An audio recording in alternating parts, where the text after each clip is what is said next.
جو چیز ہے اس پر خدا کا ڈھیروں ڈھیر شکر ادا کریں اور ہر حال میں شکر ادا کریں. کہیں مالک نے جو مجھے دیا ہے کرم ہی ہو گیا, جو اللہ نے مجھے عطا کی ہے اس پر اس کی رحمت ہو گئی, فضل ہو گیا. حضور علیہ السلام نے فرمایا 70,000 لوگ ہوں گے جنہیں رب حساب کے بغیر جنت عطا کر دے گا. فرشتے بھی حیران ہو کے پوچھیں گے, او تم کون ہو, کوئی حساب کتاب ہی نہیں ہوا. وہ کہیں گے ہم وہ ہیں جو ہر حال میں اپنے رب کا شکر ادا کرتے ہیں.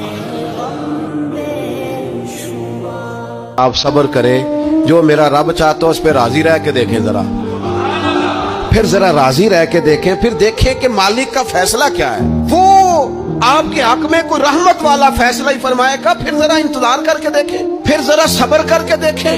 پھر وہ کہتا وبشر الصابرین, محبوب یہ جنہوں نے صبر کیا ہے انہیں میری رحمت کی خوشخبری سنا دو.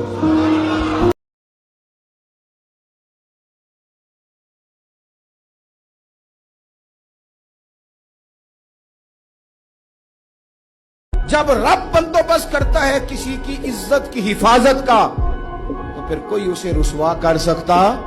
یاد رکھنا, جب رب محافظ ہو تو پھر لوگوں کا پراپوگنڈا وہاں کچھ کر سکتا